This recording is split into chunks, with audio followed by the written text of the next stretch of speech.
Good morning and Jai Hind student. I am Sapna Singh, your political science teacher. Today we discuss about Independent Election Commission Article 324. Previous video we discussed FPTP system and PR system and Universal Identity Franchisee. In this video we discuss about Independent Election Commission Article 324. The superintendent's direction and control of the preparation of the electoral roll for and the conduct of all election to the parliament and to the legislature of every state and of election to the offices of president held under this constitution shall be vested in a commission referred to in this constitution as the election commission. हमारे constitution में free and fair election करवाने के लिए एक अच्छी democratic को flow में चलाने के लिए सबसे पहले इलेक्शन कमीशन बनाया गया।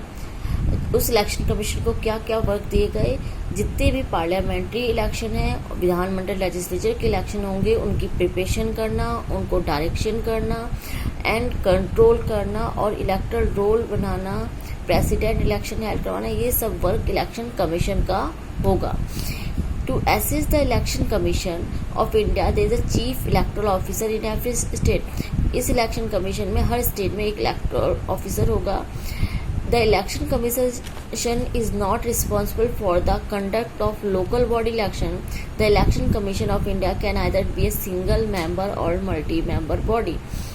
जो इलेक्शन कमीशन होगा वो लोकल जो इलेक्शन है उनके लिए रिस्पॉन्सिबल नहीं होगा, मीन्स जो पंचायती चुनाव है उनके लिए रिस्पॉन्सिबल नहीं होगा।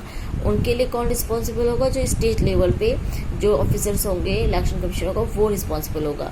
The election commission of India can either be a single member or a multi member body. जो इलेक्शन कमीशन है उसमें सिंगल मेंबर भी हो सकता है और मल्टी मेंबर्स भी हो सकते हैं। Till 1989 the election commission was a single member. 89 तक ओनली वन मेंबर होता था इलेक्शन कमीशन, यानी वन मेन मेंबर होता था। Just before 1989 general election 2 election commissioner were appointed making the body multi member.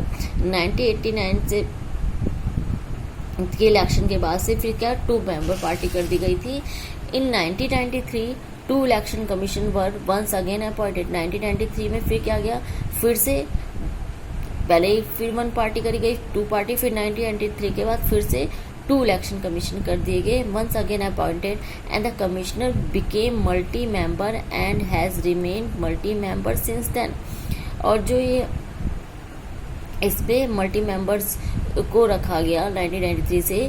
A multi member election commission is more appreciate as power is shared and there is a greater accountability.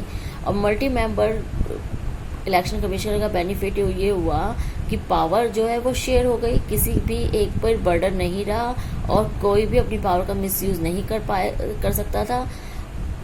दोनों power को share कर दिया गया सभी members में। The chief election commission CEC preside over the election commission but does not have more power than other election commissioner. जो election commissioner था उसके पास जितने भी इलेक्शन हुए उनसे ज़्यादा पावर नहीं थी। The CEC and the 2 election commission have equal power to take all decision relating to election as a collective body.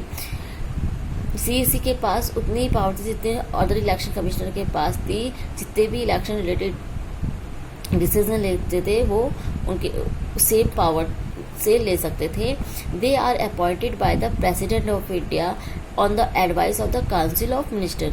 और ये जो काउंसिल ऑफ मिनिस्टर की एडवाइस से प्रेसिडेंट उनको अपॉइंट करते हैं। They constitution ensure the security of tenure of the CEC and election commissioner and they are appointed for a 6-year term और continue till the age of 65 whichever is earlier. 6 year के लिए इनको appoint किया जाता है till 65 as तक। The CEC can be removed before the expiry of the term by the President of both houses of Parliament make such a recommendation with the special majority। CEC को इससे पहले भी अपने 6 year के time period से पहले भी remove करा जा सकता है अगर प्रेसिडेंट और दोनों हाउसेस यानी लोकसभा और राज्यसभा के दोनों मेंबर्स के और प्रेसिडेंट की सहमति से इससे पहले भी इसको रिमूव करा जा सकता है। बाई चांस ऐसा होता है ना कि अगर कोई पार्टी अपोजिशन पार्टी उस पर आरोप लगाती है कि ये पार्शियलिटी कर रहे हैं या कुछ कर रहे हैं तो प्रेसिडेंट और दोनों हाउस के सहमति से उसको हटाया जा सकता है, यानी सीईसी को हटाया जा सकता, रिमूव करा जा सकता है। This is done to ensure that a ruling party can not remove a CEC who refuses to favour it in election. इसको रूलिंग पार्टी नहीं हटा सकती है कि इसको हम किससे, मेजोरिटी में जब वोट डालेंगे दोनों हाउसेस में और प्रेसिडेंट एग्री होंगे, सहमति होगी दोनों हाउस की और प्रेसिडेंट की, तभी इसको रिमूव करा जा सकता है, हटाया जा सकता है। Now thank you student, in next video we discuss other topic. Thank you very much. जय हिंद।